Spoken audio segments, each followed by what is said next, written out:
It was a Tuesday morning, crisp and clear, the kind of day that usually promised a productive start to the week. The sun, a pale yellow disk, was just beginning to burn off the last vestiges of the morning fog clinging to the distant tree line. I remember stepping out onto the porch, coffee mug in hand, the familiar scent of brewing beans still warm in the air behind me. My mind was already ticking through the day's to-do list, a mental checklist of errands and appointments. My gaze naturally drifted towards the driveway, expecting to see my car, a trusty companion for countless journeys, sitting there patiently.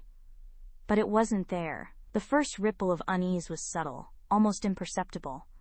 Maybe I'd parked it differently last night, I thought, a fleeting, illogical excuse. I blinked, rubbed my eyes, took another sip of coffee.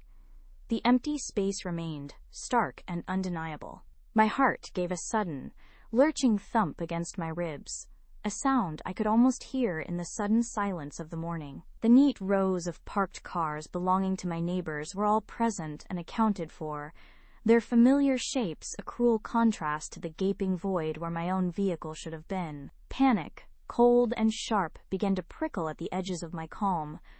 I walked down the steps, my bare feet hitting the dew-kissed concrete with a clumsy shuffle. I peered around the side of the house, then the other, a desperate, irrational search for a car that couldn't possibly have just vanished into thin air. It was a beautiful machine, more than just transportation. It was a classic, meticulously cared for, a labor of love that had seen me through so much. Every dent, every scratch, every mile had a story, a memory woven into its very fabric. It wasn't just metal and rubber, it was a part of me, a canvas for my independence. The realization hit me with the force of a physical blow. My car, my beloved car, was gone. Stolen. The word echoed in the sudden emptiness of my thoughts, raw and disorienting. A wave of violation washed over me, a chilling sense of intrusion. Someone had come onto my property, under the cover of darkness, and taken something that was mine, something I cherished. The quiet, peaceful morning had shattered into 1,000 jagged pieces. My hands started to tremble, the coffee mug rattling against my teeth as I tried to take another sip. I had to call the police. That was the first, most logical step. My fingers fumbled with my phone, the screen blurring slightly through the sudden sheen of tears that pricked my eyes. The dispatcher's calm, practiced voice on the other end felt strangely detached, almost surreal. I stumbled through the details, my voice thick with emotion, trying to articulate the make, model, color, and license plate number. It felt like reciting a poem in a foreign language while standing on a sinking Schwerk ship. The police officer arrived perhaps 20 minutes later, a young man with a weary but professional demeanor. He took down notes, asked the standard questions, his pen scratching rhythmically on his notepad. Had I left the keys in it? No, never. Was it locked? Of course. Did I have any enemies? Not that I could think of. The questions felt hollow, inadequate against the enormity of what had happened. He gave me a case number, a slip of paper that felt flimsy and utterly useless, and explained the process. It would be entered into a national database. An alert would go out, and they would do their best. But the unspoken truth hung heavy in the air. Car thefts were common, and recovery rates, well, they weren't exactly stellar. He left with a sympathetic nod, and I was once again alone, standing in the driveway, the silence now deafening. A profound sense of helplessness began to settle over me, a heavy blanket of despair. This wasn't just an inconvenience, it was a personal affront. It was a theft of my peace of mind, my sense of security, and a tangible piece of my life. For a moment, I just stood there, staring at the empty space, feeling the weight of the world pressing down. But then, a different emotion began to stir, a slow, burning ember in the pit of my stomach. Anger. It wasn't a destructive, raging anger, but a cold, resolute fire. I wasn't going to let this stand. I wasn't going to be a statistic. My car was out there, and I was going to find it. This wasn't just about property anymore. It was about principle. It was about taking back what was mine, about refusing to be a victim. I took a deep breath, the cold morning air stinging my lungs, and made a silent vow. I would pursue every lead, turn over every stone, and use every resource at my disposal. This was going to be my personal mission. My first thought after the initial police report was to leverage the power of my network. Social media, for all its flaws, could be a powerful tool for good. I snapped a photo of the empty driveway, then found a few good pictures of the car itself. I drafted a post, concise but heartfelt, explaining what had happened, including all the identifying details. I asked my friends, family, and followers to share it widely, to keep an eye out, to contact me if they saw anything at all. The response was immediate and overwhelming. Messages of sympathy, outrage, and promises to share flooded my inbox. It was a small comfort, a reminder that I wasn't entirely alone in this fight. But social media was just one piece of the puzzle. I knew I needed to be proactive, to think like a detective. I started by retracing my steps from the previous evening. Had I parked it anywhere unusual? Had I noticed anyone suspicious? Custody. We have documented all the damage we observed, but I recommend you take it to a trusted mechanic for a full assessment. I signed the forms, my hand steady despite the tremor in my chest. The act felt symbolic, a reclaiming of something precious. Thank you, detective, I said, looking him in the eye. I really cannot thank you enough. You saved my car. He gave a small, genuine smile. Just doing my job. But you did make it easier with your quick thinking. Not many people would have tracked their stolen car to an online auction. With the paperwork complete, he handed me a set of keys. These are the original keys. The thieves likely used some sort of universal key or bypassed the system entirely. We also found a spare key in the glove compartment, untouched. I nodded, feeling a new wave of gratitude for that small detail. At least they hadn't taken everything. I opened the driver's door. The interior was mostly clean, but a faint, acrid smell lingered. A mix of stale cigarette smoke and something chemical. My heart sank a little.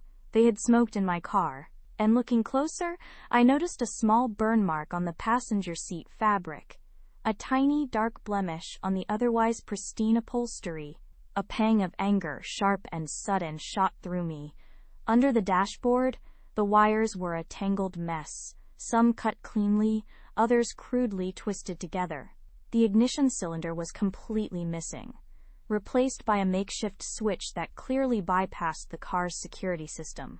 It was a crude, brutal alteration, a testament to the thieves' disregard for property and their skill in manipulation. This is going to need some work, I said, a sigh escaping my lips.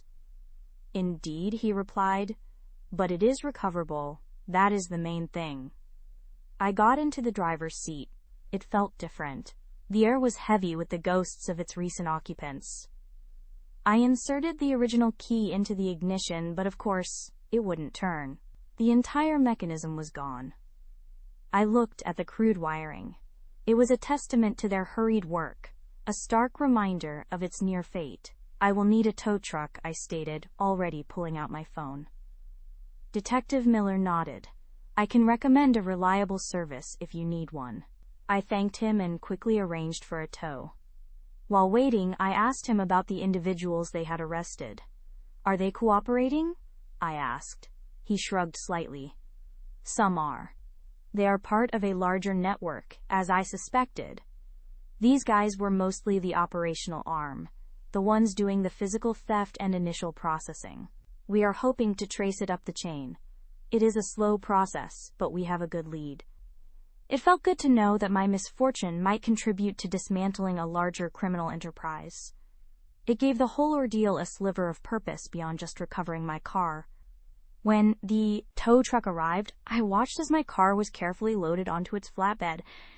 It looked vulnerable and wounded, but also defiant, having escaped its intended destruction.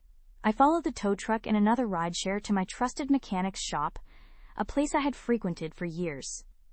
When I explained the situation to Mark, the owner, his eyes widened. Stolen and recovered? He whistled softly. That is quite a story.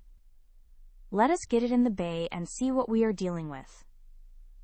The initial assessment was thorough and sobering. Mark called me later that afternoon with a detailed list. The ignition system needs to be completely replaced, he began. They bypassed everything. New steering column, new ignition cylinder, new wiring harness for that section. The door lock cylinder also needs replacement and paint repair. Inside, they cut a few wires for the alarm system, easily fixed. There is also that burn mark on the passenger seat, which I can try to clean, but it might need a reupholster if it bothers you. And of course, a full detail to get rid of that smell. He paused, then added, "Oh, and the spare tire and jack are missing from the trunk. They must have taken those. Probably sold them." The missing spare tire and jack were a minor detail in the grand scheme of things, but they were still an annoyance, another small chip away at my sense of security. The cost of repairs, even without the reupholstery, was substantial. It was a relief to know that insurance would cover most of it, minus my deductible. The next few weeks were a blur of insurance adjusters, repair estimates, and waiting for parts. The insurance company was surprisingly efficient, perhaps due to the clear-cut nature of the theft and recovery. They sent an adjuster to the mechanic shop to verify the damage, and within a few days the claim was approved. During this period, I felt a strange mix of emotions. There was relief, certainly, that my car was being repaired and would soon be back, but there was also a lingering sense of violation, a feeling that something precious had been tainted. I found myself thinking about the thieves, trying to imagine their faces, their motivations. It was a world I had never truly considered, the dark underbelly of property crime, and it was disquieting. Finally, after nearly 3 weeks in the shop, Mark called to say my car was ready. "She is good as new," he said cheerfully. Well, almost. The burn mark is still there, but it is less noticeable after the detail. You will barely see it. And the smell is completely gone. Driving to pick it up, I felt a familiar flutter of anticipation. This time it was pure excitement, untainted by worry. When I saw it in the lot, gleaming under the shop lights, it looked perfect. The paint around the door lock had been expertly matched. The interior smelled fresh and clean, and the dashboard was intact, no longer a jumble of wires. I got in, and the familiar embrace of the driver's seat was a comfort. I turned the key, and the engine purred to life instantly, a sound I had missed more than I realized. It felt right. It felt like home. Mark walked me through the repairs, pointing out the new ignition, the secured wiring. He had even replaced the missing spare tire and jack, covered by the insurance. He gave me some advice. You might want to consider a good aftermarket alarm system, or even a GPS tracker. These guys are getting sophisticated, but extra layers of security always help. I thanked him, paid my deductible, and drove my car out of the shop. The first drive was slow, deliberate. I savored every turn of the wheel, every shift of the gear. It felt like a reunion with an old friend who had been through a traumatic experience. It was still my car, but it carried a new history. The burn mark on the passenger seat, though faint, served as a constant, subtle reminder. It was a scar, a small imperfection that told a story of survival. I decided not to have it reupholstered. It was a part of its journey now, a unique identifier. I did, however, take Mark's advice. The very next week, I had a state-of-the-art GPS tracker installed, hidden deep within the car's chassis. I also invested in a high-quality steering wheel lock, a visible deterrent that I hoped would make any future thief think twice. The experience had changed my perspective on security, on the vulnerability of possessions, and on the sheer audacity of those who seek to take what is not theirs. Life slowly returned to normal. My daily commute was back to its familiar rhythm. The initial anxiety faded, replaced by a quiet appreciation for what I had. I found myself paying more attention to where I parked, always ensuring it was in a well-lit area, preferably with surveillance. I became more aware of my surroundings, a heightened sense of vigilance that had become an unexpected byproduct of the ordeal. A few months later, I received a letter from the district attorney's office, informing me of the charges and proceedings against the 3 individuals involved in my car's theft. It was a small but significant piece of closure. Justice, in some form, was being pursued. I also sent a thank you card to Detective Miller, expressing my profound gratitude once more. His prompt action, his dedication, and his belief in my improbable story had made all the difference. He had not only recovered my car, but had also restored a peace of mind. The whole experience left an indelible mark. It taught me about resilience, both my own and my car's. It showed me the power of persistence and the unexpected kindness of strangers, like the anonymous person who listed my car online and the detective who took my call seriously. My car was no longer just a car. It was a symbol of a harrowing journey, a daring rescue, and a hard-won return to normalcy. It was a testament to the fact that sometimes, against all odds, things truly do come back. The engine, once a distant memory, now purred beneath my fingertips. It was a familiar sound, yet one imbued with a new depth, a resonant hum that spoke of trials endured and a journey completed. The car was back in my driveway, a physical manifestation of a miracle, but its return was not without its own set of complexities. The first few drives were tentative. I found myself gripping the steering wheel a little tighter, my eyes constantly scanning the rearview mirror, not just for traffic, but for any shadow of suspicion, any hint of the lurking unknown. Every creak, every rattle, every slight deviation from its usual rhythm sent a jolt of anxiety through me. Was that a new sound? Had something been damaged in its absence? My mind, once at peace with its mechanical symphony, now dissected every note with a newfound paranoia. I took it to my trusted mechanic, a man named Frank who had known my car almost as long as I had. He greeted it with a mixture of surprise and genuine concern, running his hand over the still visible scrapes, nodding grimly at the faint smell of stale cigarettes that lingered despite the cleaning. He lifted it onto the hoist, and together we surveyed the underside, a landscape of familiar components now scarred with the marks of its ordeal. The damage was more extensive than the superficial scratches suggested. The ignition system had been mangled beyond recognition, a crude testament to the thieves' desperation. The steering column bore the scars of their forced entry. There were minor dents on the undercarriage, suggesting a rough ride, perhaps over curbs or unpaved roads. The interior, though cleaned, still held a faint ghost of its previous occupants, a subtle scent that even professional detailing couldn't entirely eradicate. It felt like a violation, a personal space invaded and defiled. Frank, with his characteristic gruff kindness, assured me he could make it right. He spoke of replacing parts, of meticulous repairs, of erasing the physical evidence of its abduction. But he also understood, without me needing to articulate it, that some wounds were deeper than metal and plastic. He promised to treat it with the care it deserved, a promise I deeply appreciated. The insurance process, usually a bureaucratic nightmare, felt mercifully straightforward this time. Perhaps it was the unique circumstances, the public interest, or simply the efficient handling by Detective Miller's office.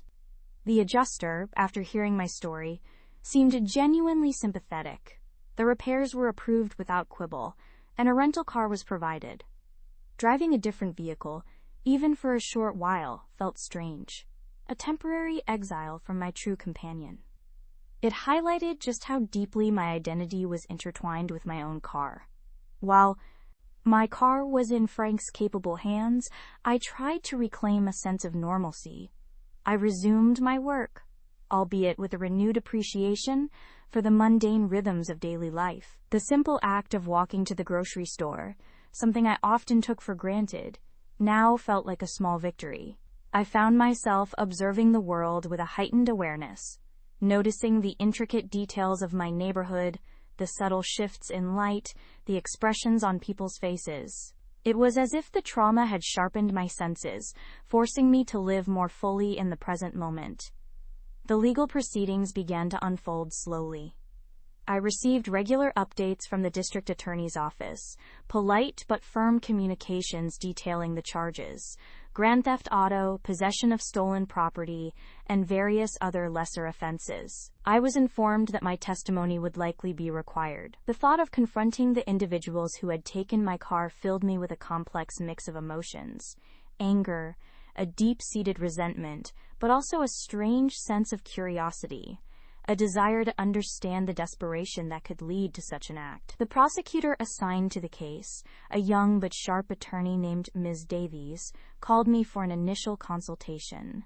We met in her office, a sterile room filled with stacks of legal documents and the faint smell of old coffee.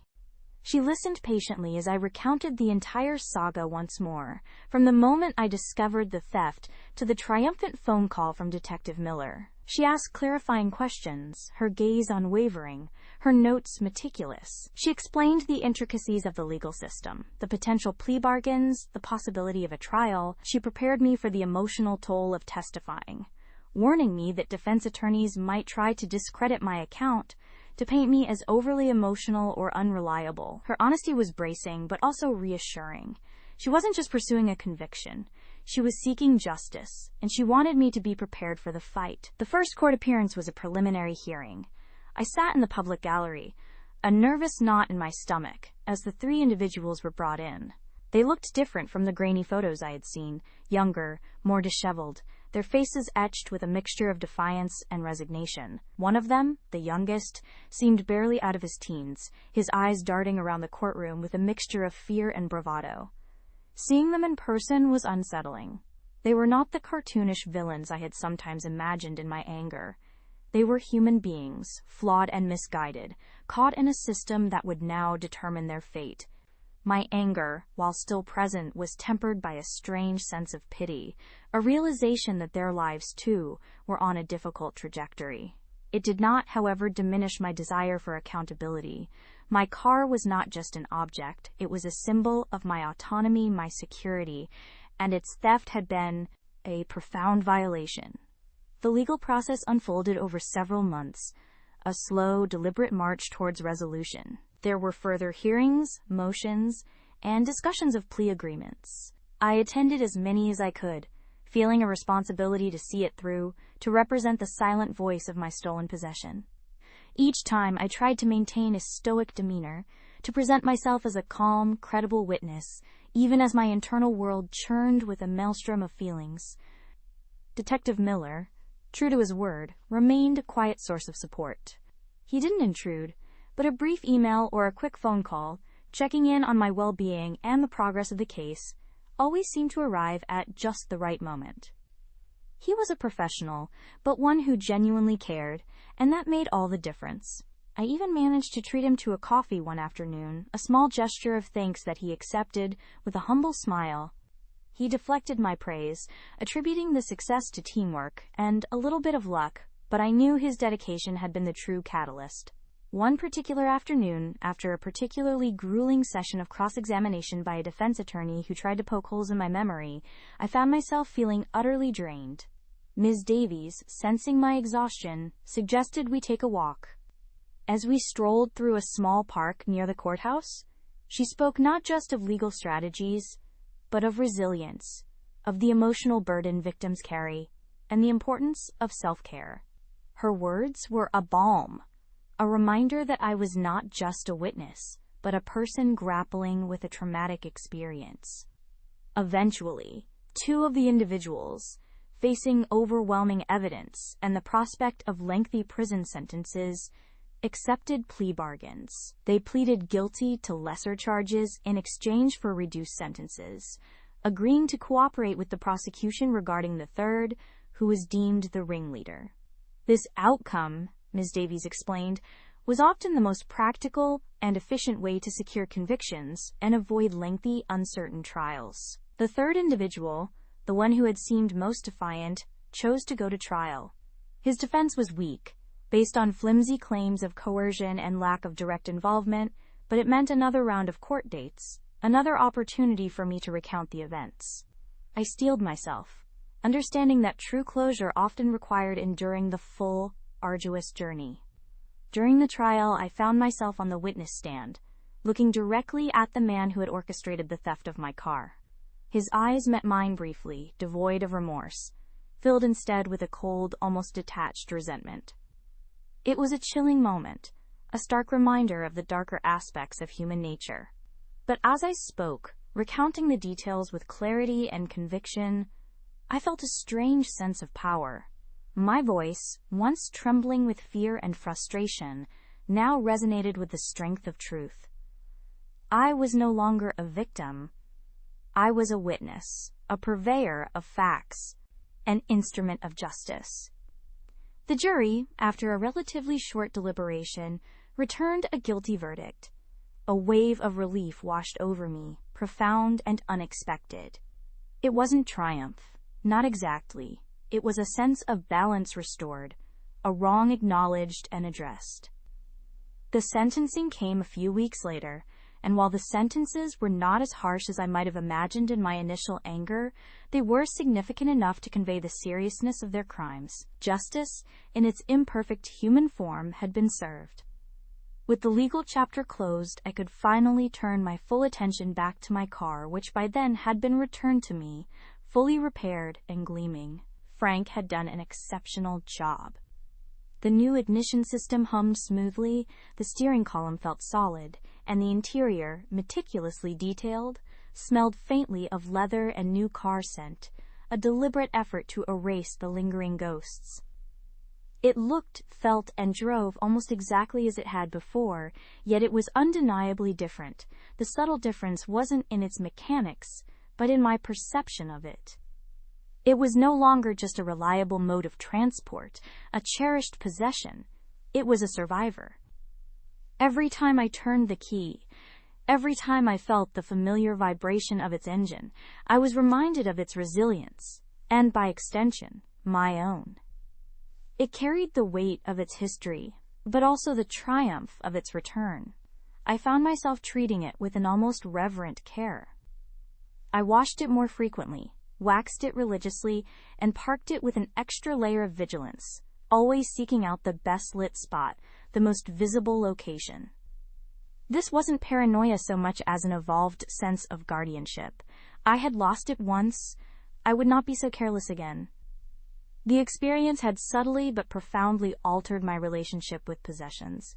I still valued my belongings, but I understood their ephemeral nature more acutely. What truly mattered was not the object itself, but the sense of security, the memories, the connections they facilitated.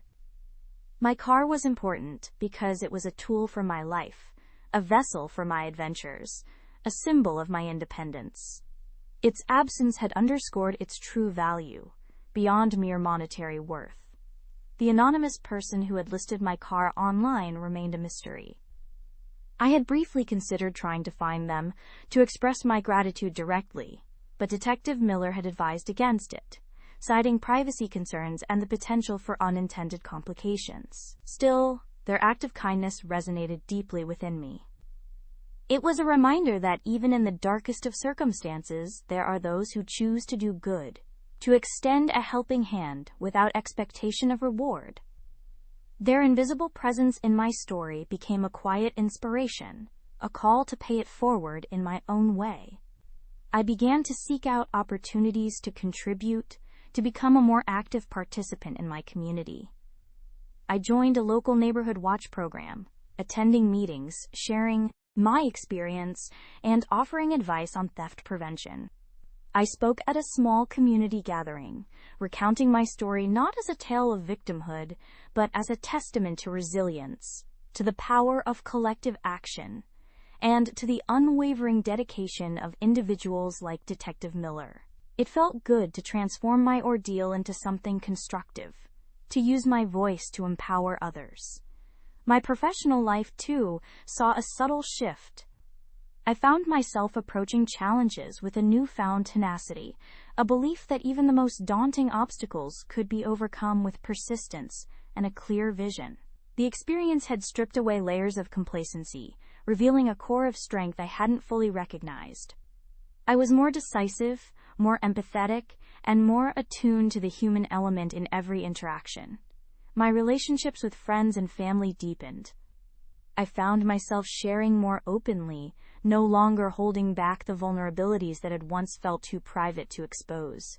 They had witnessed my distress, celebrated my relief, and their unwavering support throughout the ordeal had forged stronger bonds. We spoke not just of the car, but of life's unpredictable turns, of loss and recovery, and the enduring power of human connection.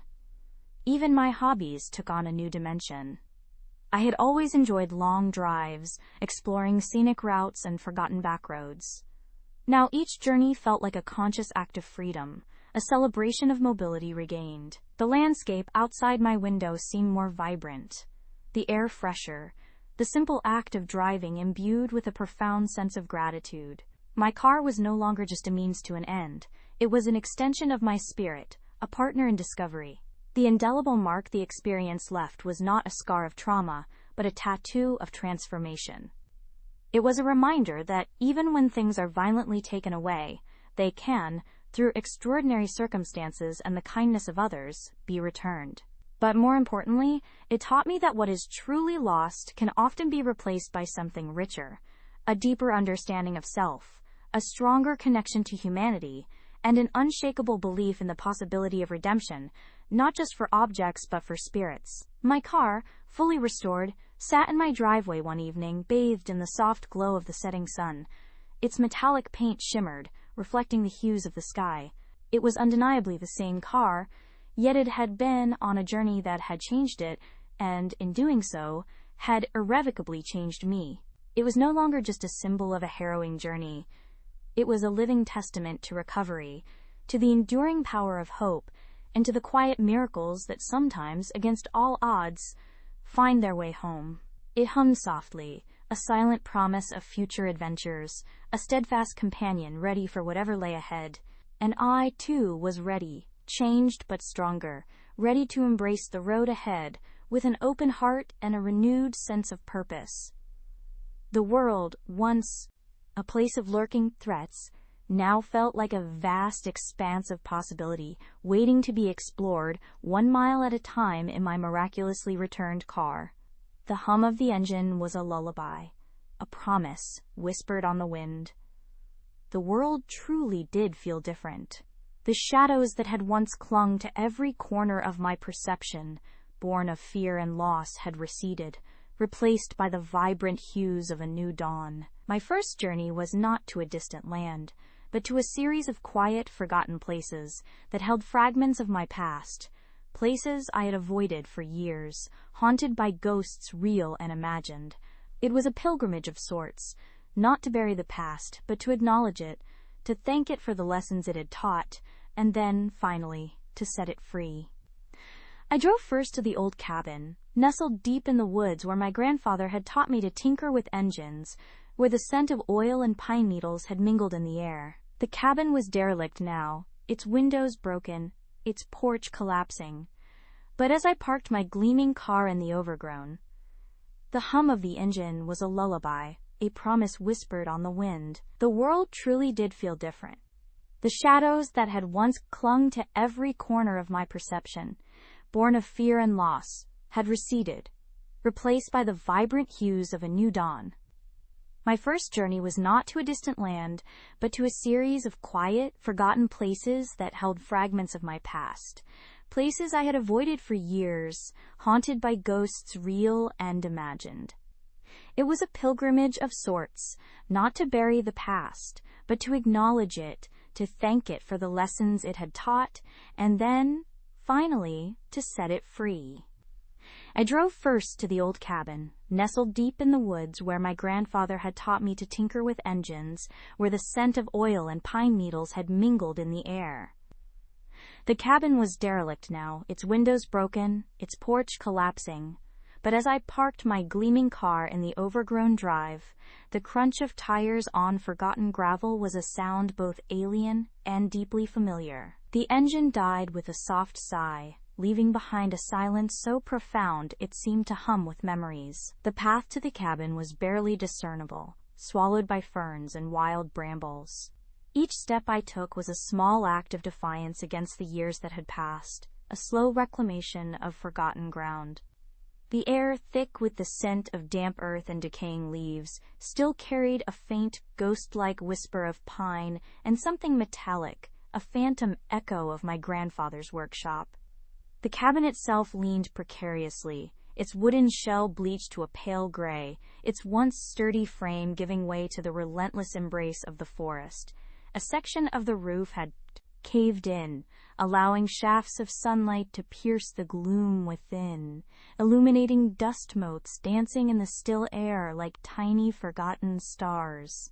I stood on what remained of the porch, the wood groaning softly under my weight, and peered through a shattered window.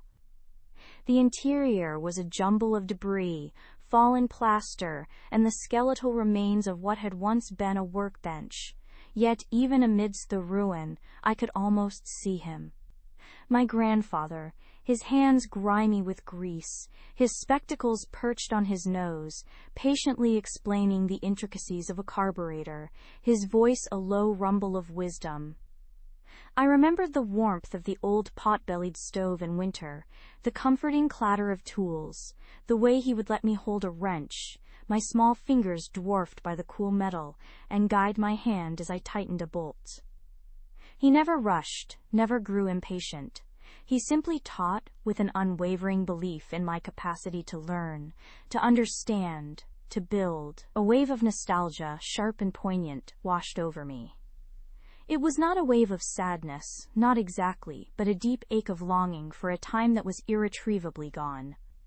Yet, intertwined with that ache was a profound gratitude. He had taught me not just how to fix things, but how to see the beauty in their mechanism, the logic in their design, the satisfaction in bringing something broken back to life.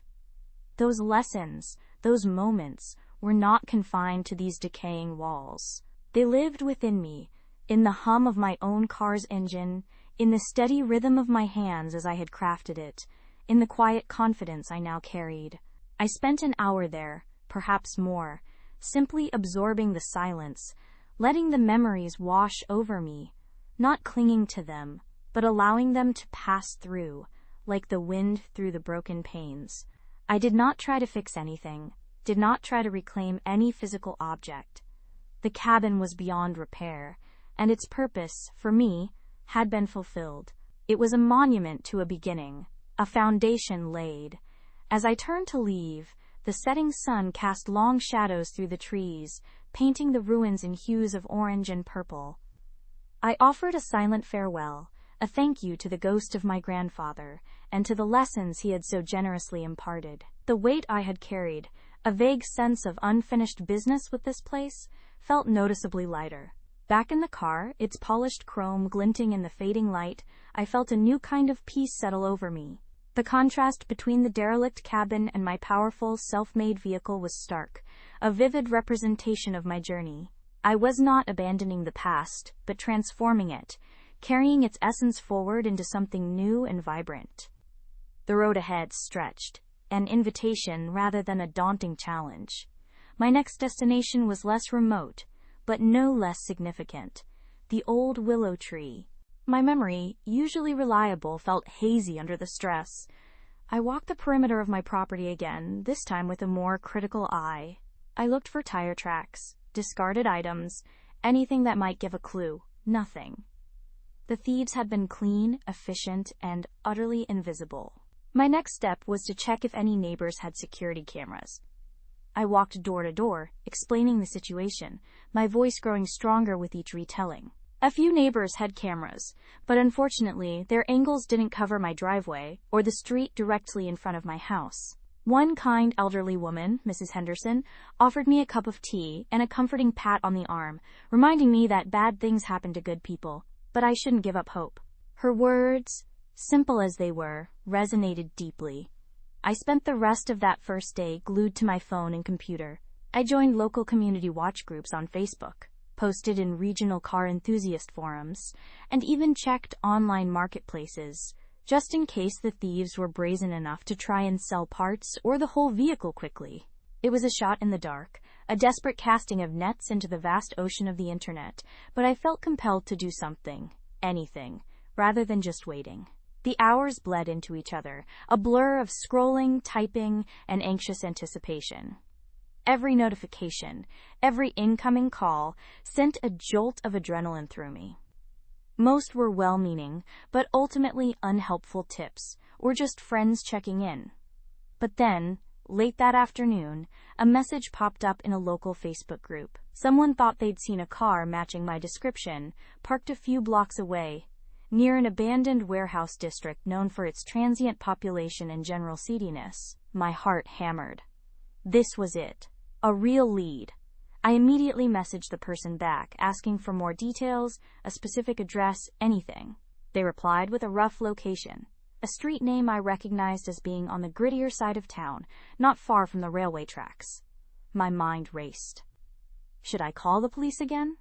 Or should I go myself? The officer had warned me against approaching potentially dangerous situations, but the thought of waiting, of letting this fleeting chance slip away, was unbearable. My determination overruled caution. I had to see for myself. I grabbed my keys, the spare set for my now non-existent car, and headed out. I asked a close friend, Mark, to come with me. He was level-headed and practical, a good counterbalance to my simmering intensity. He agreed instantly, understanding the urgency in my voice.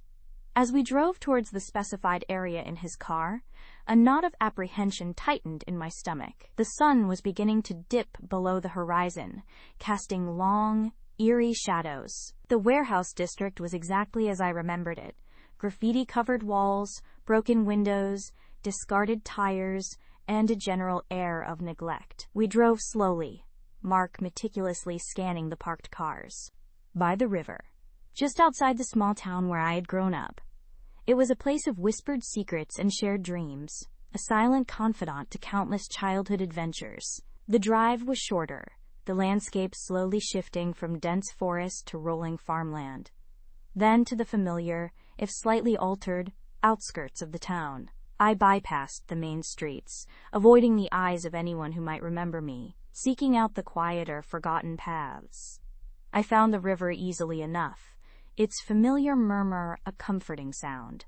The willow, however, was a surprise. It was immense now, its ancient trunk gnarled and thick, its weeping branches forming a dense, green cathedral that almost touched the water. It was grander, more majestic than I remembered, a testament to time's slow, powerful work. I parked on a narrow dirt track and approached on foot, the soft grass cushioning my steps. As I ducked under the low-hanging boughs, the light inside the willow's canopy was dappled and green, a world apart.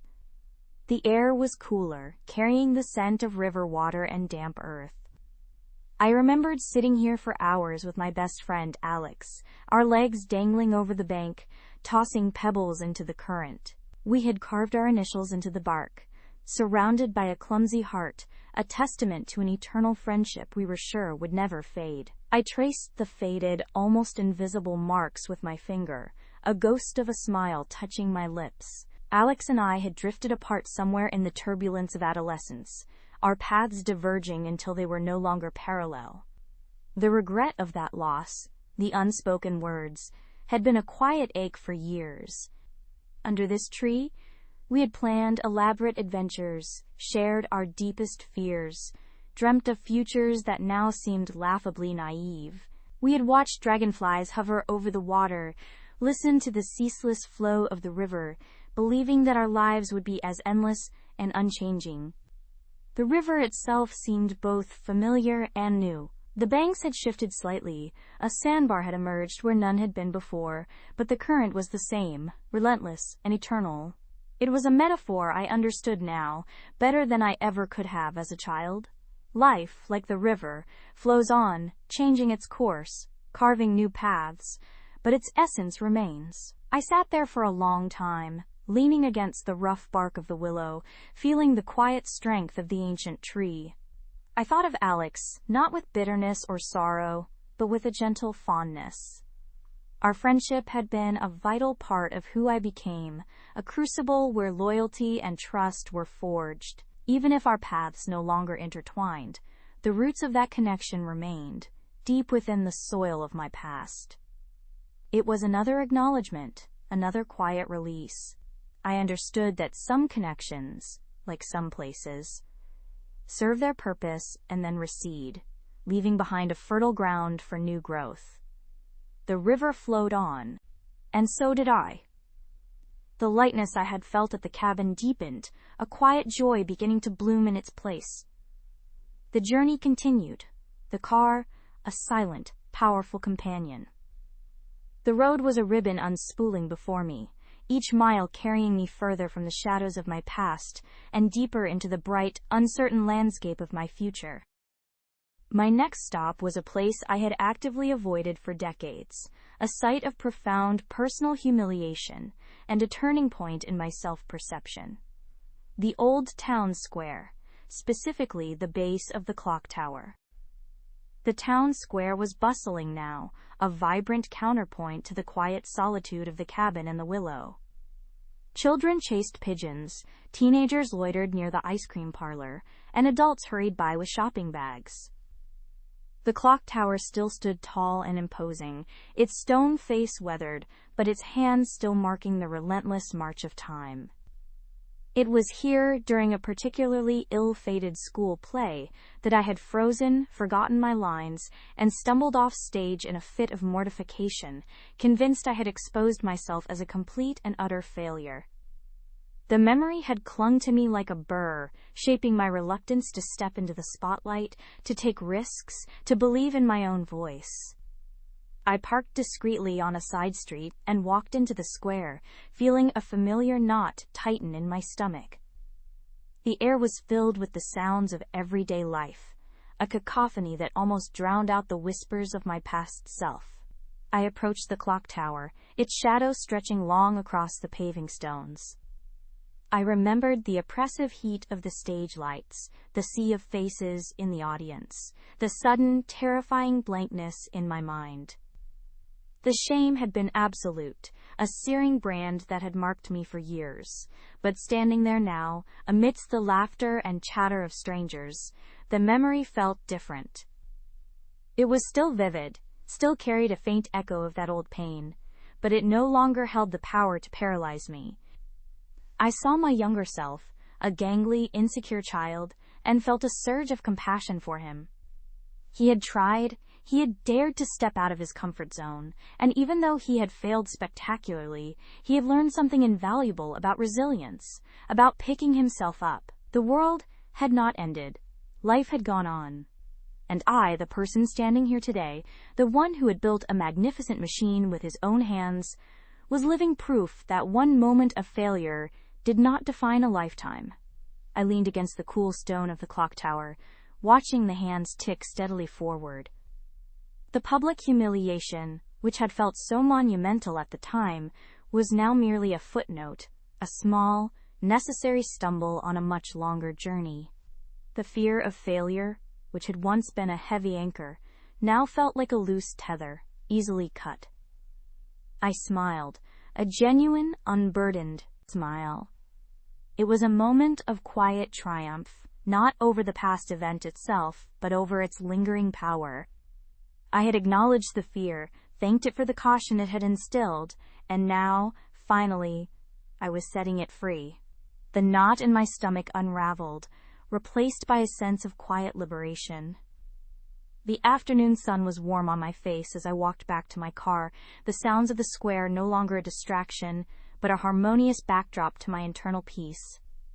The journey was unfolding in ways I hadn't anticipated, each stop revealing a new layer of understanding, a deeper sense of self-acceptance. The car hummed to life with a familiar purr, a testament to purposeful creation, a stark contrast to the accidental stumbles of my youth. My next destination was a place of wilder, more primal memories. The abandoned railway line and the dark, forbidding tunnel that cut through the side of a small hill.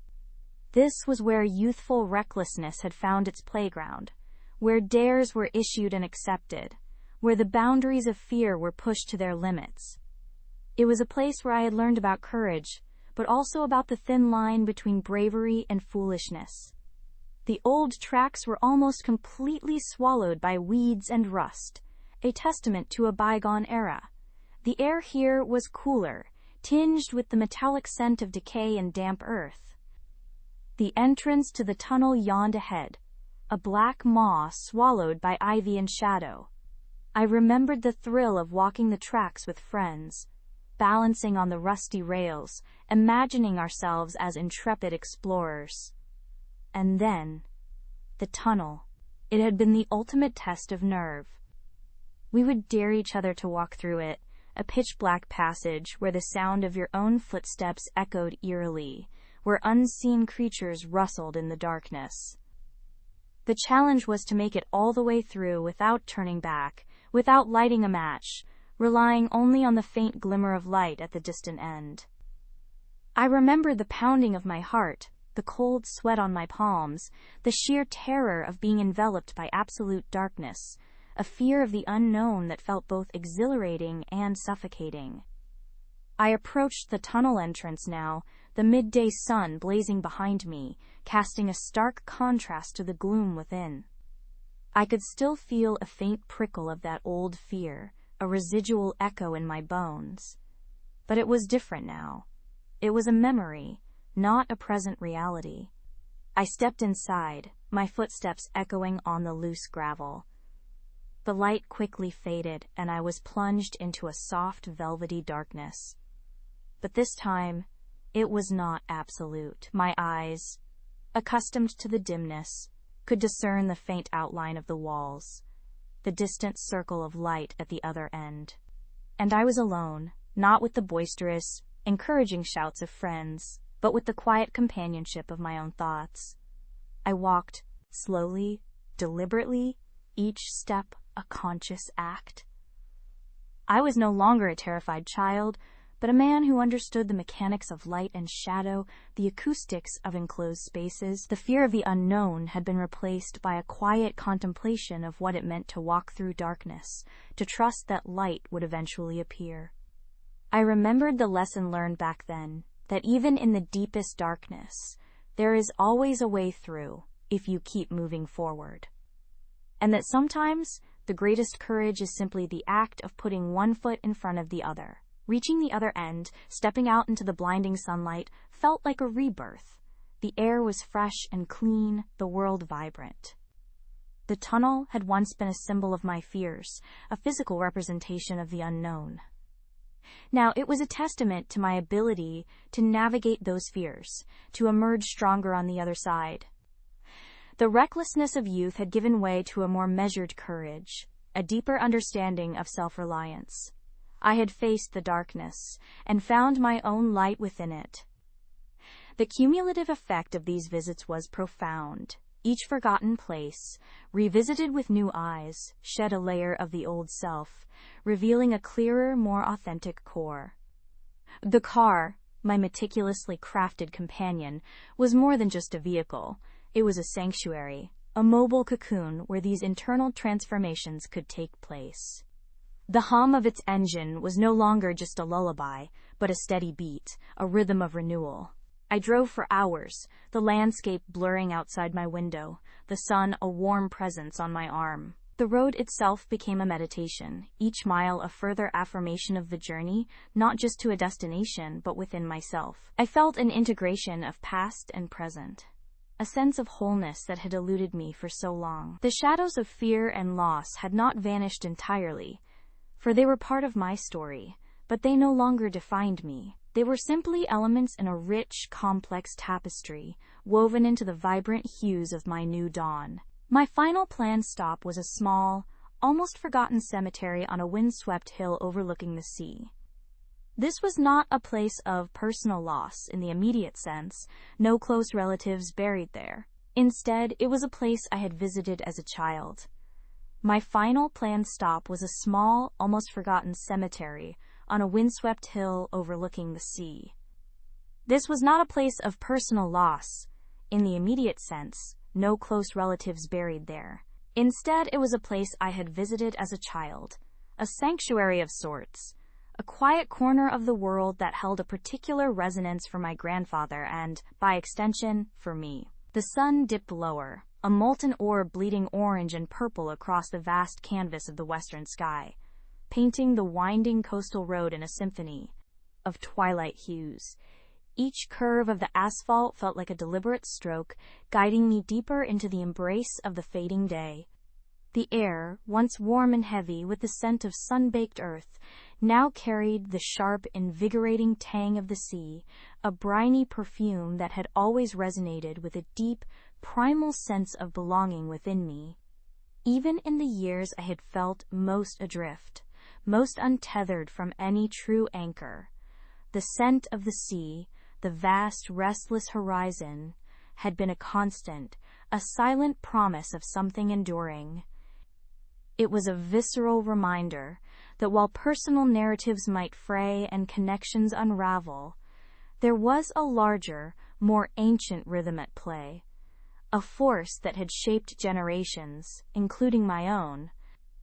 This journey, this pilgrimage of memory and meaning, was in many ways an attempt to re-establish those anchors, to trace the threads that bound me to the past, to the people who had shaped me, and ultimately to a sense of self that felt both familiar and yet perpetually elusive.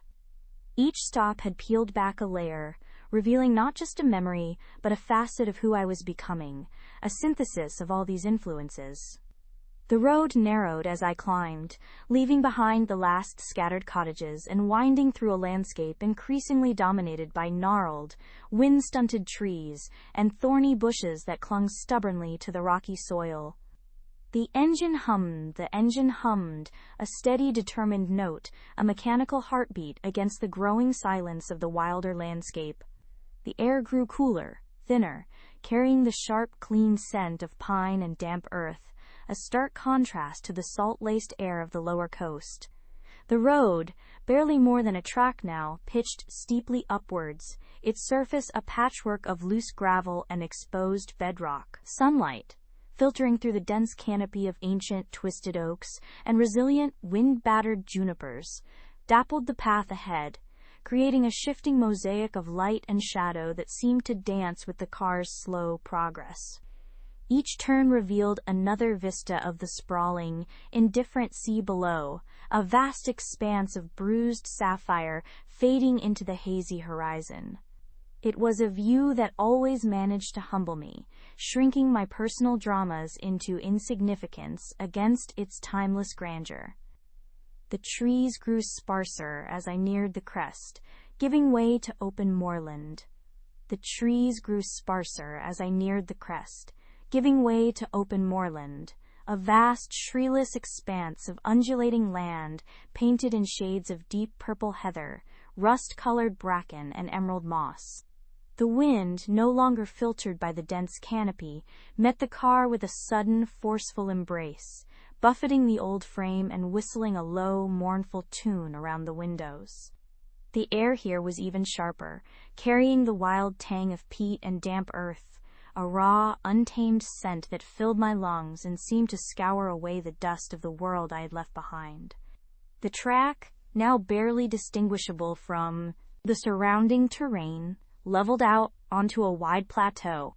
To my left, the land dropped away sharply, revealing the relentless, glittering expanse of the sea, now a deeper, more profound blue, stretching to an impossibly distant horizon, where it merged seamlessly with the pale, indifferent sky.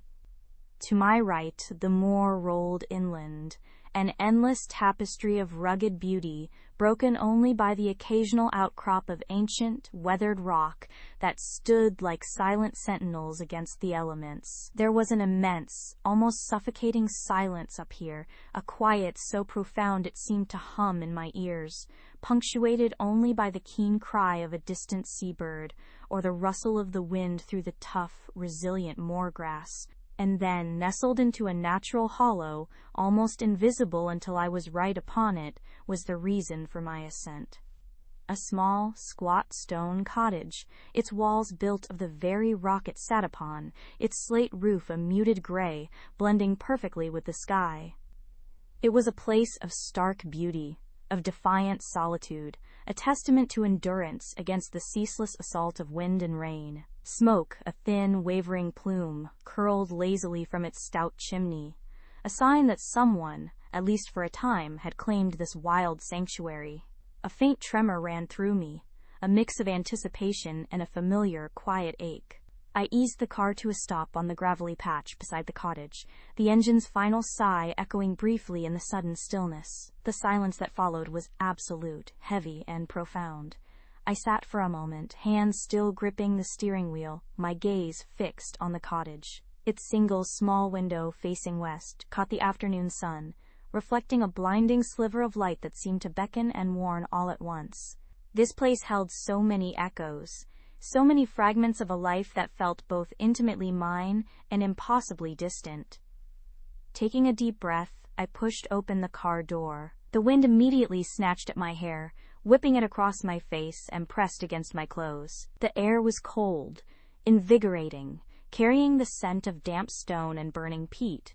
I stood for a moment, letting the wildness of the place wash over me, feeling the tension in my shoulders begin to ease, the frantic hum of the city fading into a distant, irrelevant memory. My boots crunched softly on the gravel as I walked towards the cottage door, a heavy, weathered slab of oak, its iron hinges rusted to a deep, earthy brown. There was no doorbell, no knocker, only the smooth, cold surface of the wood.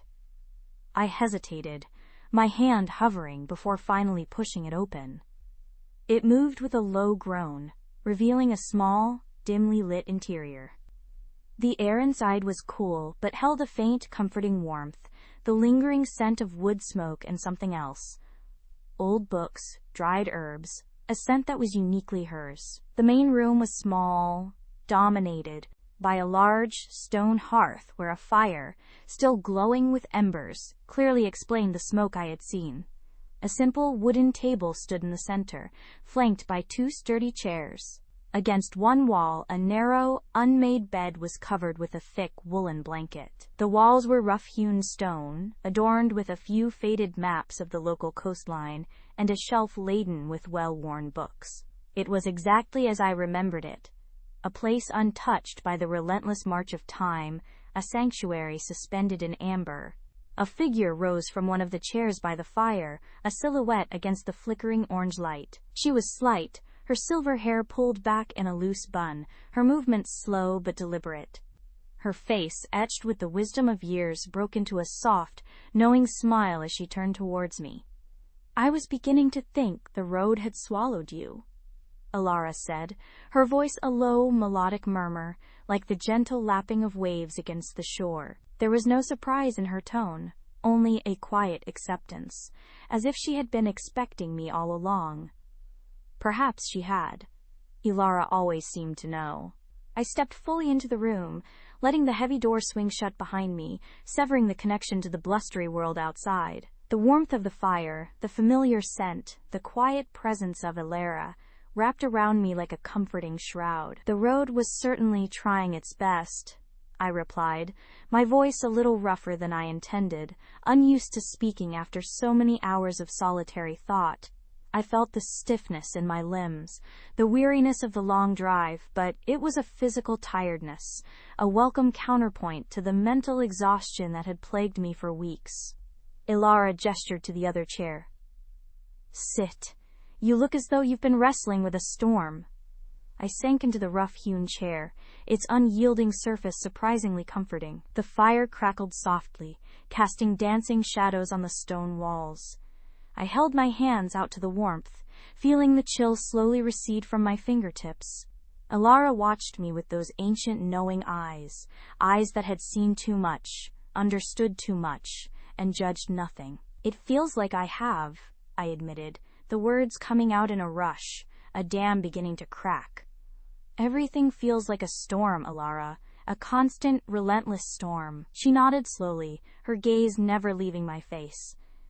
"The sea is rarely calm for long, child, but even the greatest storms eventually pass." She poured a dark, steaming liquid from a small iron kettle into a chipped ceramic mug and handed it to me. The scent of strong, earthy tea, infused with something herbal, rose from the cup. I took a tentative sip. It was bitter, warming, and strangely fortifying. "I don't know if this one will," I whispered, looking into the swirling depths of the tea. The quiet intimacy of the cottage, the steady presence of Ilara, made it impossible to keep the pretense of composure. Here in this sanctuary, the carefully constructed walls I had built around my grief and confusion felt flimsy, ready to crumble. "They always do," Alara insisted gently, her voice unwavering. "Perhaps not in the way you expect, perhaps not without leaving their mark, but they pass. And what remains, what is left standing, is often stronger for having weathered it." I wanted to believe her, desperately, but the weight of my recent past felt too heavy, too permanent. The last few months had been a relentless series of unraveling threads, of certainties dissolving, leaving behind a landscape of doubt and loss. The betrayal, the quiet, insidious kind that gnawed at the soul, had left deeper wounds than any open conflict. And then, the silence that followed, the deafening absence of the one person I had always counted on, had been the final, crushing blow. "I feel lost," I confessed, the words tasting like ash in my mouth. Completely and utterly adrift. Alara reached across the small table and placed her hand over mine, her skin cool and dry, but her touch radiating a surprising warmth. "You are not adrift, my dear. You are simply between currents. The old one has taken you where it could, and the new one has not yet caught hold. It is a time of waiting, of finding your bearings." I looked up, meeting her gaze. "But how do I find them? Everything I thought I knew, everything I built." My voice trailed off, unable to articulate the depth of the devastation. It felt childish, perhaps, to be so undone by the shifting sands of life, but the foundations had truly crumbled. The career I had poured my life into, the relationships I had cherished, the very future I had envisioned, all seemed to have evaporated, leaving me standing on a precipice. "You look within," she said simply, her eyes twinkling with a faint, ancient light, "and you look to the land remembers. It holds truths that our hurried lives often obscure." She gestured vaguely towards the small window, beyond which the moor stretched out under the slowly sinking sun.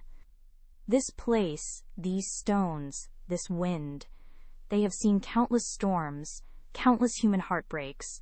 They endure. They teach resilience." I took another sip of the tea, its bitterness now a comforting presence on my tongue.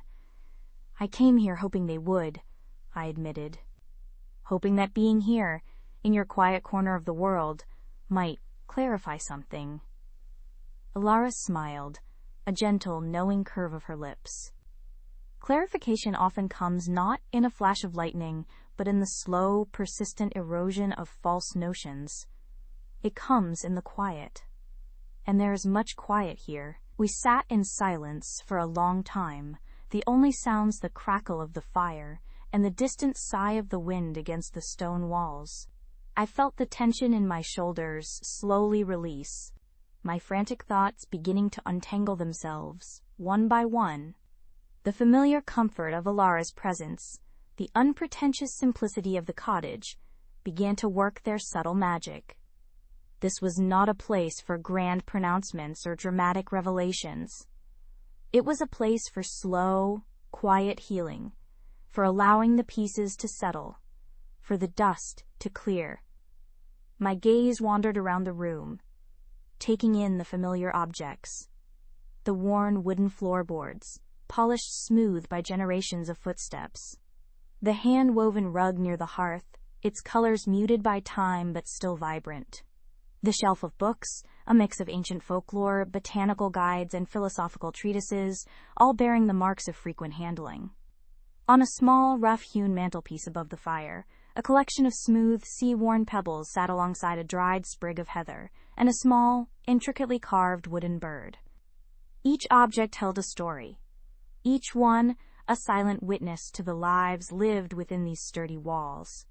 This cottage had been Alara's home for as long as I could remember, a place of retreat for her, and, increasingly, for me. When the world outside became too loud, too demanding, too confusing, I would make the pilgrimage up this winding, difficult road, seeking the solace and quiet wisdom that only Alara and her remote dwelling could offer. She was not a relative by blood, but by spirit, a kindred soul who had entered my life during a particularly turbulent adolescence and had remained a steadfast, unshakable anchor ever since. Her wisdom was not prescriptive. She rarely told me what to do. Instead, she offered perspective, a different way of seeing, gently nudging me towards my own answers. "What brings you to the edge of the world this time, my dear?" Elara asked eventually, her voice soft, breaking the long silence. She knew, of course, that it was never just a casual visit. My visits were always prompted by some internal upheaval, some crisis of the spirit. I sighed, running a hand through my wind-tangled hair. "Everything, Elara. Everything feels like it's come undone. My work, it's become meaningless. The passion is gone. And Liam..." The name felt like a raw wound on my tongue. He left, not just the physical leaving, but the way he did it, the silence, the betrayal. The words were difficult to say aloud, to give them form and substance in the quiet air of the cottage. They felt too big, too unwieldy, too heavy. Elara nodded slowly, her gaze fixed on the dancing flames. "Ah, Liam. He was always a restless spirit, wasn't he? Like the sea on a changeable day, beautiful, powerful, but always moving, always shifting." "I thought I knew him," I said, my voice barely a whisper. "I thought we had built something strong, something that could withstand anything. But it was all an illusion, wasn't it?" The bitterness was sharp, unwelcome, but undeniable. "Perhaps not an illusion," Elara mused, her eyes still on the fire. "Perhaps simply a chapter that reached its natural end, even if the ending was abrupt and painful. Not every story is meant to last forever, my dear. Some are meant to teach us, to shape us, and then to release us, so we might begin the next one." "But I don't know how to begin the next one," I countered, frustration rising in my voice. "I don't even know what the next one is. The path I thought I was on, the future I envisioned, it's all gone. I feel like I'm standing in a void." Elara finally turned her gaze from the fire back to me, her expression gentle but firm. "The void, as you call it, is not empty. It is simply unwritten. It is the space where new possibilities can emerge, if you allow them. But you must first let go of what was. You must grieve, yes, but then you must release the ghost of what you thought would be." Her words, as always, were a balm and a challenge. Letting go. It sounded so simple, yet it felt like tearing off a limb. Liam had been so deeply entwined with my vision of the future, with my sense of self. His absence had not just left a hole, it had shattered the mirror through which I saw myself. "I don't know how to do that," I admitted, looking down at my hands, clasped tightly around the warm mug. "It feels like admitting defeat." "It is not defeat," Elara corrected gently. "It is acceptance. It is the wisdom to understand that some things are beyond our control, and that our strength lies not in clinging to what is gone, but in finding the courage to step forward into the unknown. The sea does not fight the tides, my dear. It yields, and in yielding, it finds its new direction." I looked up, out the small window. The sun was now dipping towards the horizon, painting the sky in fiery oranges and soft purples. The moorland, bathed in this ethereal light, seemed to breathe, to pulse with a quiet ancient energy. The wind, though still present, felt less like an assault and more like a gentle whisper, a reminder of the vast, indifferent beauty of the world. "Sometimes," I said, my voice low, "I feel like I've lost myself in all of it, in the striving, in the expectations, in trying to be what everyone else wanted me to be." Elara nodded. "That is a common ailment of our modern age. We are so busy building external lives, we forget to tend to the internal garden. But here," she gestured around the small, simple room, "there is little to distract, only yourself and the quiet truth of the land." She rose slowly from her chair, her movements fluid despite her age. "I'm going to make us some supper. A simple broth, It will warm you from the inside out. I watched her move towards the small, rustic kitchen area. Her silhouette, while I strained my eyes, my breath held tight in my chest. Every dark shape, every glint of chrome, sent a fresh jolt of hope and dread through me. The area was eerily quiet, save for the distant rumble of a train. We passed a few rundown businesses, their signs faded and cracked, and then a long stretch of empty, desolate road. And then, there it was. Parked haphazardly beside a crumbling brick wall, partially obscured by an overgrown bush, was a car that looked strikingly similar to mine. My breath hitched. It was the right color, the right make, even the right model year. My heart leaped into my throat, a surge of triumph and disbelief washing over me. Could it really be this easy? Could I really have found it so quickly? Mark pulled over a safe distance away, and we both stared, a mixture of excitement and trepidation in our eyes. But as we got a little closer, as the fading light illuminated the details, my hope began to curdle into bitter disappointment. It wasn't my car. It was a similar model, yes, but the subtle differences were clear now. The wheels were different, there was a small dent on the passenger side that mine didn't have, and the interior, visible through the grimy windows, was definitely not mine. The deflation was immediate and crushing. It felt like a punch to the gut. The high of discovery had crashed into the harsh reality of a false lead. Mark put a comforting hand on my shoulder. "Don't worry," he said. "We'll find it."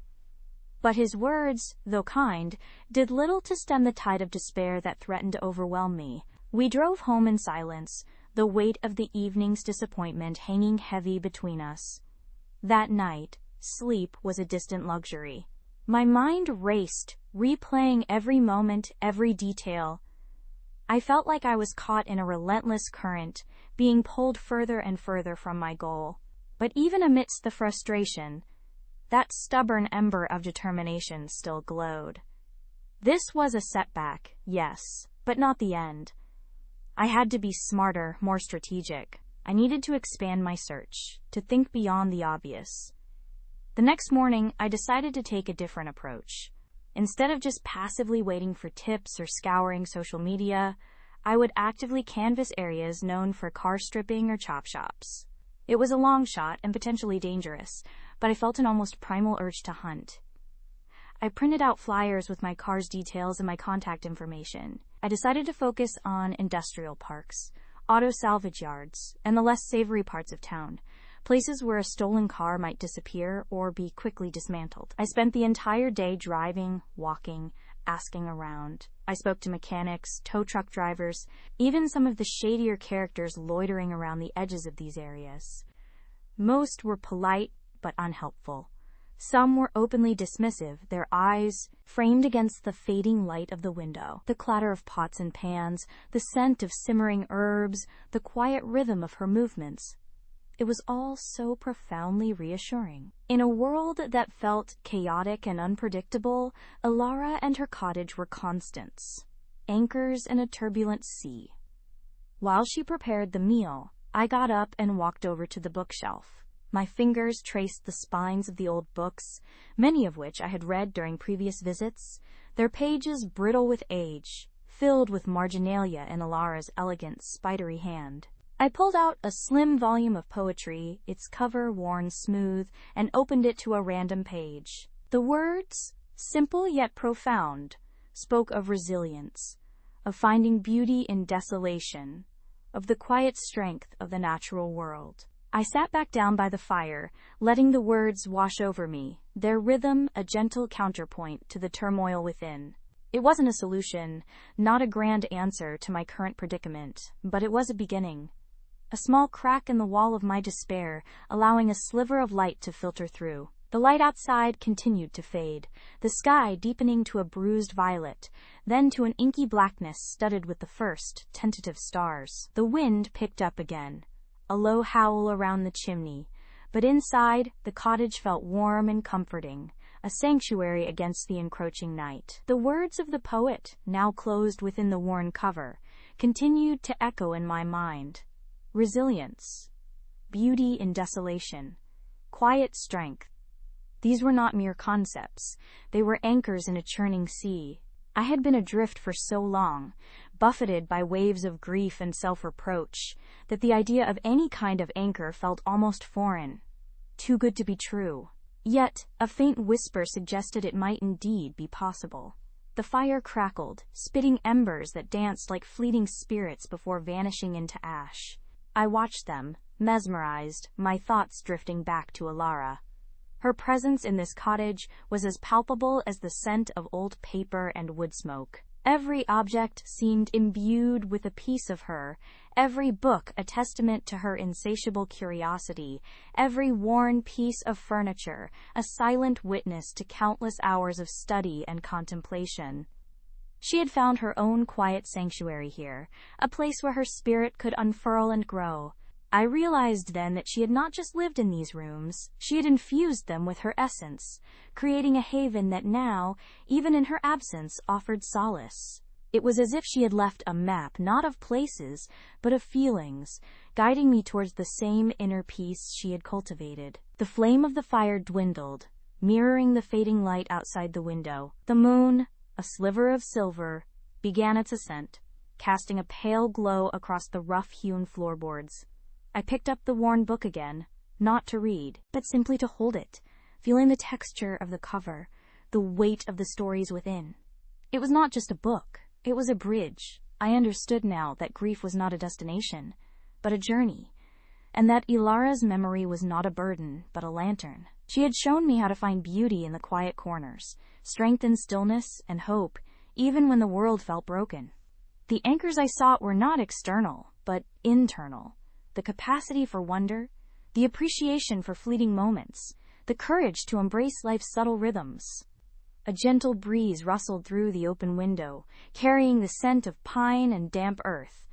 It was a breath of the world outside, inviting, not demanding. I closed my eyes, letting the quiet strength of this place wash over me. The churning sea within me was not entirely still, but the anchors held. I was not adrift anymore. I was here, in her sanctuary, finding my own. And as the first rays of dawn painted the sky with soft hues of rose and gold, I knew that, while Ilara was gone, her quiet wisdom had found a new home, flickering brightly within me, ready to guide me forward, one gentle, resilient step at a time. The rose and gold faded into a brilliant blue, washing the world in a new light. I opened my eyes, the scent of pine and damp earth still clinging to the air, a natural perfume that promised clarity. The anchors held. The realization was not a sudden jolt, but a slow, steady tide of understanding. I was not adrift. The churning sea within had not entirely stilled. No, that would be an unnatural silence, a death of feeling, but its tempestuous waves had receded, leaving behind a deep, resonant calm. Alara's lantern flickered within me, a steady flame. The rose and gold faded into a brilliant blue, washing the world in a new light. I opened my eyes, the scent of pine and damp earth still clinging to the air, a natural perfume that promised clarity. The anchors held. The realization was not a sudden jolt, but a slow, steady tide of understanding. I was not adrift. The churning sea within had not entirely stilled. No, that would be an unnatural silence, a death of feeling. But its tempestuous waves had receded, leaving behind a deep, resonant calm. Alara's lantern flickered within me, a steady pulse against the fading echoes of chaos. It was not a burning flame, scorching and demanding, but a cool, persistent glow, illuminating the pathways of my own labyrinthine mind. This was the light of understanding, the quiet assurance that even in the deepest shadows, a way could be found, a truth unveiled. Her presence, woven into the very fabric of my being, was a testament to connections that transcended time and space, a reminder that I carried fragments of all I had loved and lost, not as burdens, but as sources of strength. The air, crisp with the promise of a new dawn, carried whispers not of future struggles, but of enduring peace. The glow within, once a nascent spark, now suffused my entire being, a quiet radiance that mirrored the nascent light painting the eastern sky. I understood then that the chaos had not been an ending but a crucible, refining the essence of my spirit. The fragments of love and loss, once scattered and sharp, had coalesced into a resilient tapestry, each thread a memory, a lesson, a silent vow. There was no grand revelation, no sudden thunderclap of enlightenment, but a gentle unfolding, like a flower turning towards the sun. My journey was not over, but the path ahead was no longer shrouded in doubt. It was illuminated by that steady, persistent glow, the echo of her presence, the strength of all who had touched my life. I breathed deeply, inhaling the cool, clear air, feeling the earth beneath my feet, and knew that I was home, not in a place, but within myself, complete and ready for whatever quiet beauty or gentle challenge the unfolding day might bring. The intricate dance of existence, once a bewildering maze, now revealed itself as a symphony, and I, finally, found my note within its harmonious embrace. The first steps I took that morning were different. Not physically, for my body still carried the familiar rhythms of habit and age, but in the way my feet met the earth. There was a lightness, a connection, as if the soil itself offered a subtle current of understanding. The path that wound through the old woods, a path I had trod countless times in moments of despair and searching, now felt like an extension of my own spirit. The path that wound through the old woods, a path I had trod countless times in moments of despair and searching, now felt like an extension of my own spirit, guiding me not to an answer I had to find, but to a state of being I had to remember. Each step was a quiet conversation with the earth, a recognition that the separation I had felt for so long was merely an illusion born of a clouded mind. The sunlight, dappling through the ancient leaves, seemed to hold a new warmth, not just on my skin, but deep within my chest. The rustle of the wind through the pines whispered forgotten truths, simple and profound. I paused by the gnarled roots of an oak, a silent sentinel that had witnessed centuries of seasons. Here, in its steadfast presence, I understood. My searching had always been for a place to belong, a sense of home, and I now saw that home was not a fixed point on a map, nor a person to cling to, but the very essence of my own awareness, rooted in the living world around me. The burden of expectation, the relentless pursuit of something just beyond my grasp, had simply melted away. There was no grand revelation, no sudden blinding light, only a gentle unfolding, like a flower turning towards the sun. I was not alone. I was part of the intricate tapestry of life, connected to every leaf, every stone, every breath of air. My purpose was not to conquer or to acquire, but simply to be, to witness, and to participate in the quiet miracle of existence.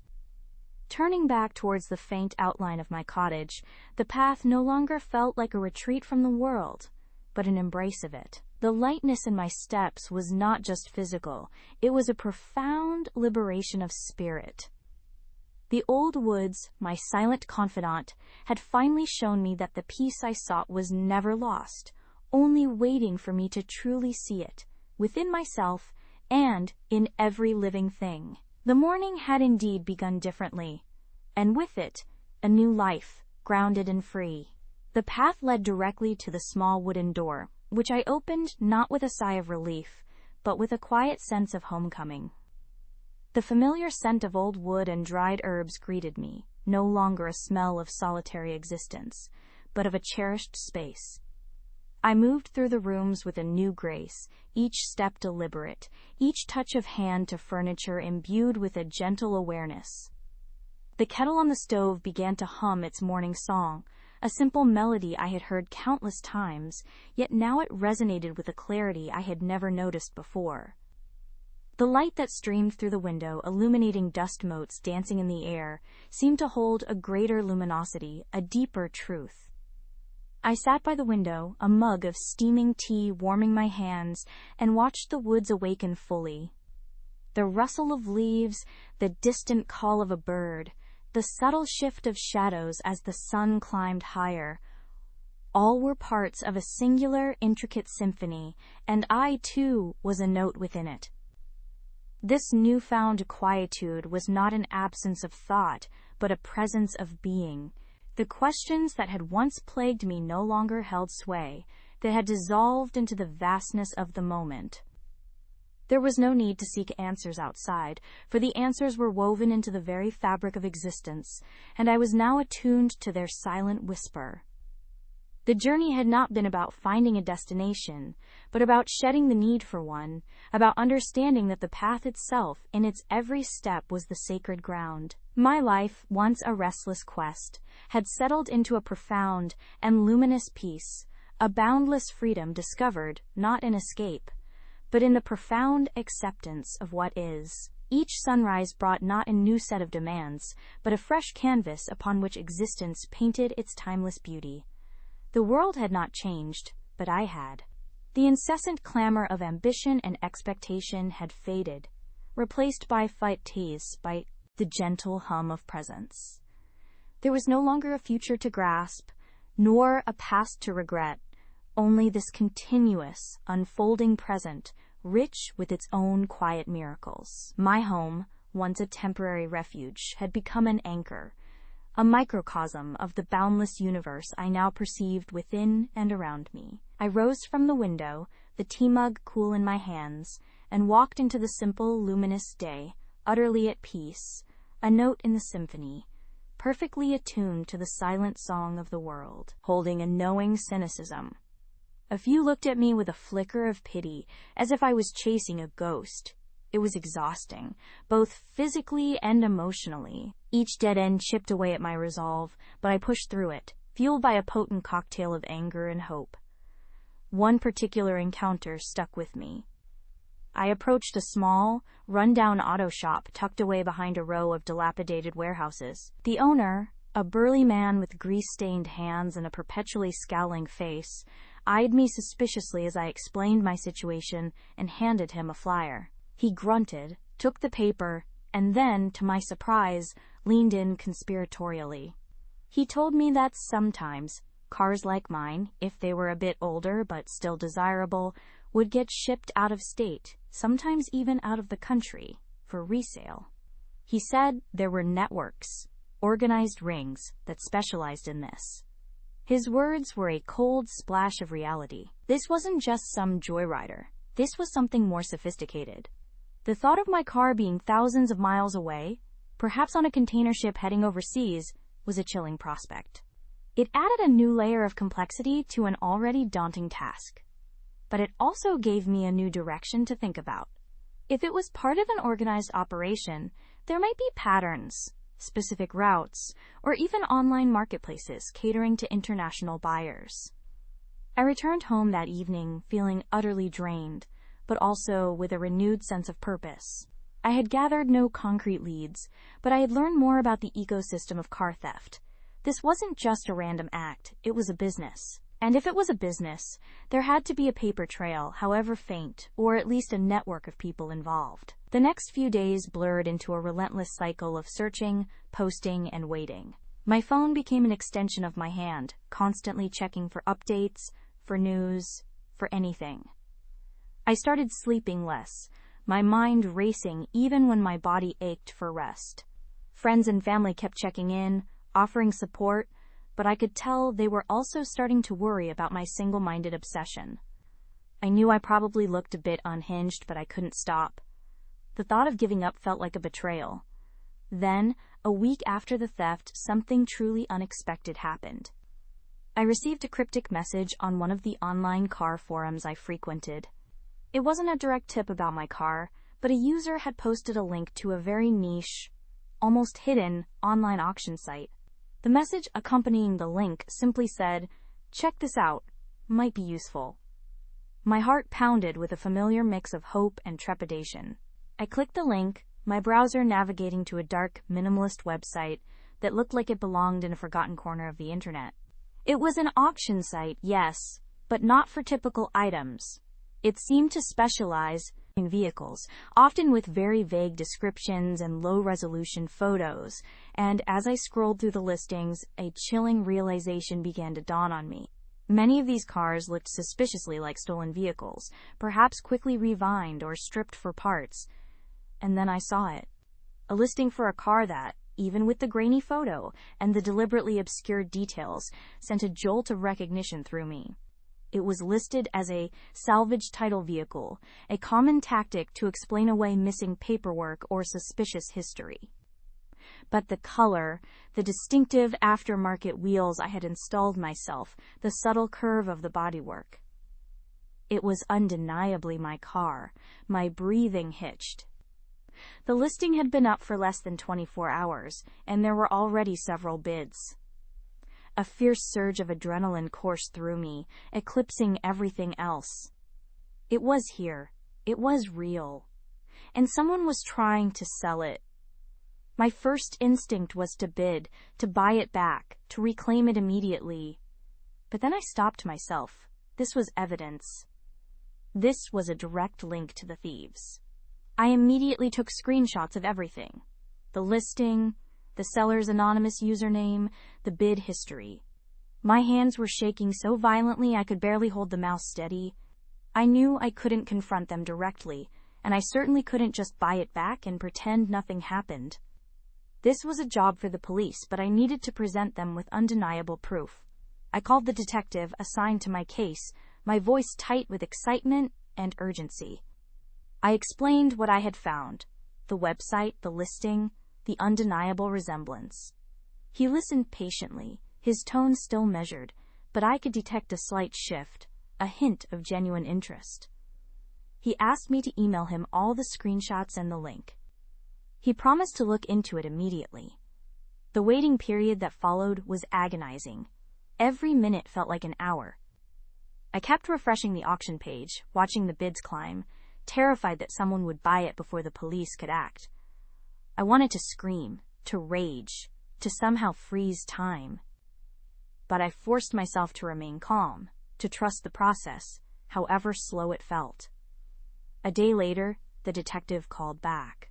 He confirmed that the vehicle in the listing was indeed mine. They had cross-referenced the image with the details I provided and the unique identifying features I had mentioned in my report. A specific scratch on the rear bumper, a small decal I had on the back window, matched perfectly. He said they were working to trace the IP address of the seller and the server hosting the website. This was a significant break. The relief that washed over me was immense, a physical weight lifting from my shoulders.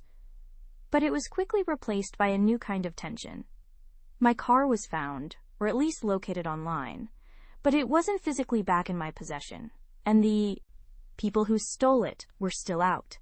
The people who stole it were still out there, free, perhaps even watching the auction themselves, oblivious to the net slowly closing around them. That thought was a cold knot in my stomach.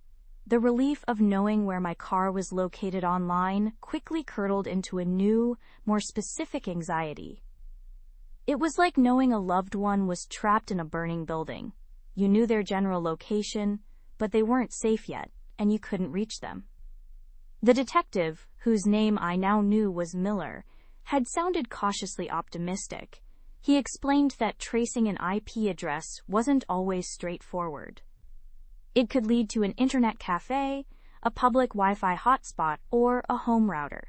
They would need warrants, cooperation from internet service providers, and a bit of luck.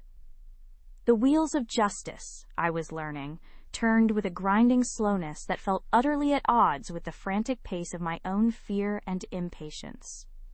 Days crawled by. Each morning I woke with a jolt, my first thought always the car. I would check the auction site, seeing the bid count slowly inch upwards, a grim tally of how many people were unknowingly trying to buy stolen property. I kept Miller's number on speed dial, but I forced myself not to call constantly. He had promised to keep me updated, and I had to trust him. Every time my phone rang, my heart leaped into my throat, only to sink when it was a telemarketer or a friend calling about something mundane. How could the world continue as normal when my world felt so utterly disrupted? I started noticing every car on the road, scrutinizing details, half expecting to see my own familiar vehicle cruising by, driven by a stranger. My sleep was fractured, filled with dreams of chases, of my car being dismantled, of confronting shadowy figures. The sense of violation deepened with every passing hour. It wasn't just about the car anymore. It was about the audacity, the invasion, the feeling that my personal space had been breached, and my sense of security shattered. Finally, after what felt like an eternity but was probably only 3 more days, Detective Miller called. His voice was calm, but there was an underlying current of satisfaction. "We got them," he said. They traced the IP to a residential address in a neighboring town, a place I had never heard of but was less than an hour's drive away. It wasn't just one person. It seemed to be a small operation. They had secured a warrant, conducted a raid early that morning, and found my car. The words washed over me like a wave. Found my car. It was real. It was no longer just an image on a screen, a ghost of my former possession.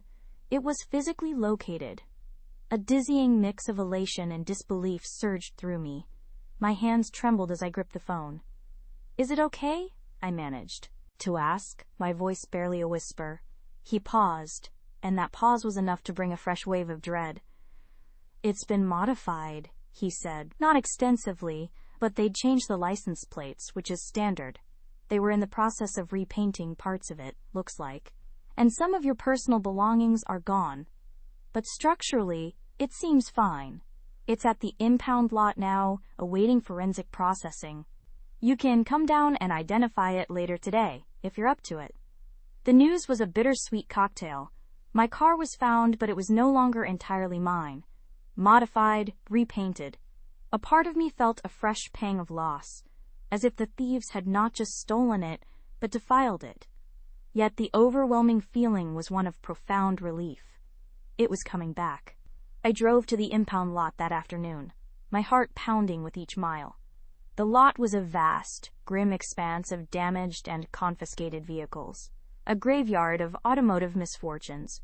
Detective Miller met me at the entrance, his expression professional, but with a hint of empathy. He led me through rows of crumpled metal and shattered glass, the air thick with the smell of oil and rust. And then I saw it. My car. Or what was left of its innocent past. It was parked amongst a line of other recovered vehicles, looking forlorn and out of place. The familiar lines were still there, but a crude, patchy primer covered sections of the original paintwork, making it look like a wounded animal. The small decal on the back window, my unique identifier, was gone, scraped off, leaving a faint outline. The specific scratch on the rear bumper, however, was still visible, a testament to its identity. A lump formed in my throat. It was my car, undeniably. But it was also a stranger. The interior, when I peered inside, was a mess. My glove compartment had been ransacked, its contents strewn across the passenger seat. The small emergency kit I kept in the trunk was gone, along with a few CDs I had forgotten about. It was a stark reminder of the hands that had been all over my private space, rummaging through my life. I felt a surge of anger, hot and sharp. These people had not just taken my property, they had invaded my sanctuary. Miller stood beside me, observing my reaction without comment. He pointed out some of the modifications. They had attempted to remove the VIN numbers in a few places, but the primary ones were still intact. They were good, he admitted, but not good enough. He then explained what they had found at the house. It was a rented property, a sort of makeshift chop shop. They had found tools, other vehicle parts, and evidence of several other stolen cars. The 3 individuals involved were in custody, facing multiple charges including grand theft auto, possession of stolen property, and conspiracy.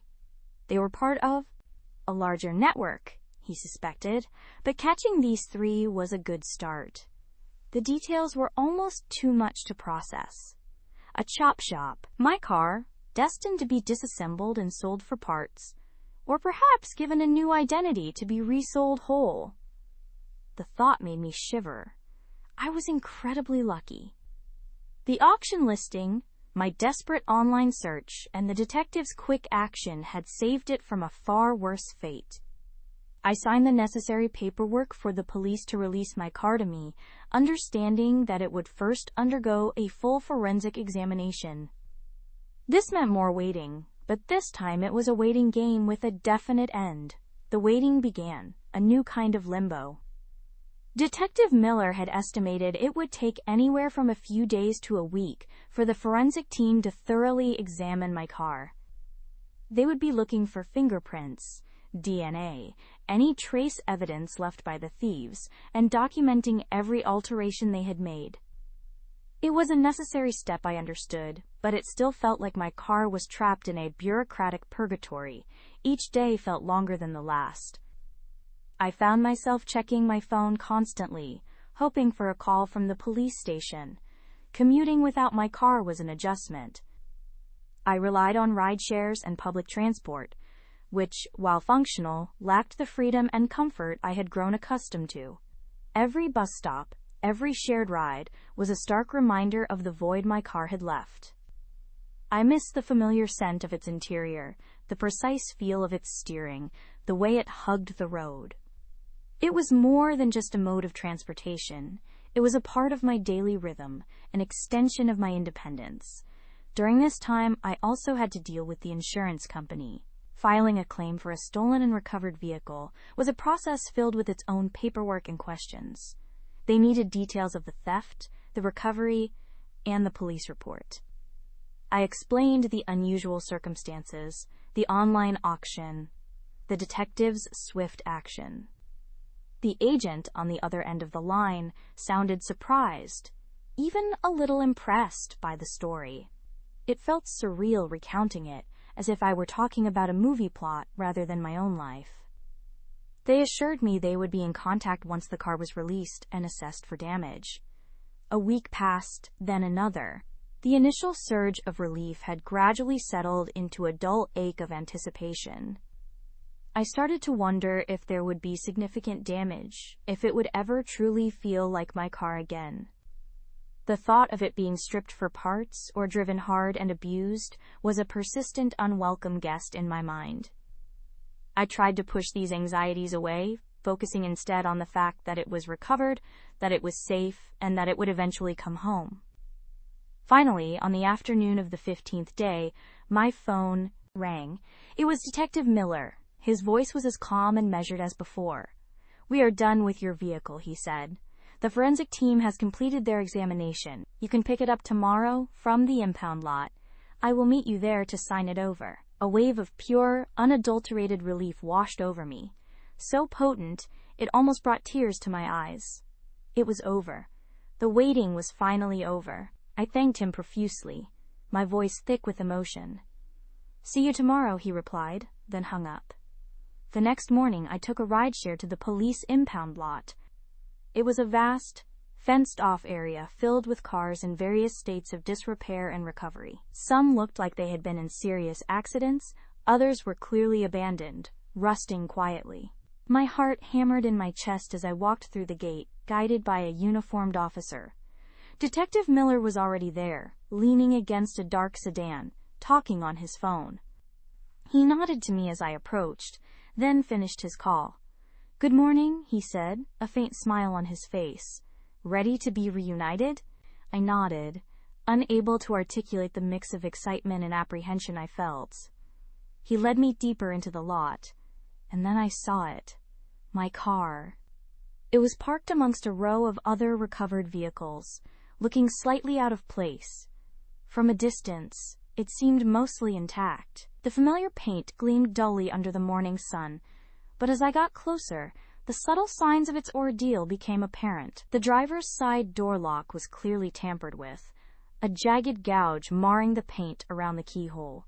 The ignition, I knew, would be a mess. The interior, visible through the windows, looked undisturbed at first glance, but I could tell it wasn't quite right. There was a faint, metallic smell in the air, a scent of something industrial and foreign. Detective Miller gestured towards it. They did a number on the ignition, as expected. We found some residue that suggests they used a slide hammer. The wiring under the dash is also cut and spliced. Nothing too serious, from what the guys told me, but definitely needs professional attention. I walked around the car, my hand tracing the lines of its body. It felt both familiar and strangely alien. This was my car, yes, but it had been violated, used by strangers for illicit purposes. It carried a story now, a dark chapter etched into its very being. I ran my hand over the tampered door lock, feeling the rough edge of the damage. He continued. The forensic team did find some useful prints and some other evidence. It all ties back to the 3 individuals we apprehended. Your car was definitely slated for disassembly. You really did catch a break with that auction listing. He handed me a clipboard with more paperwork. This is the release form. Once you sign this, it is officially back in your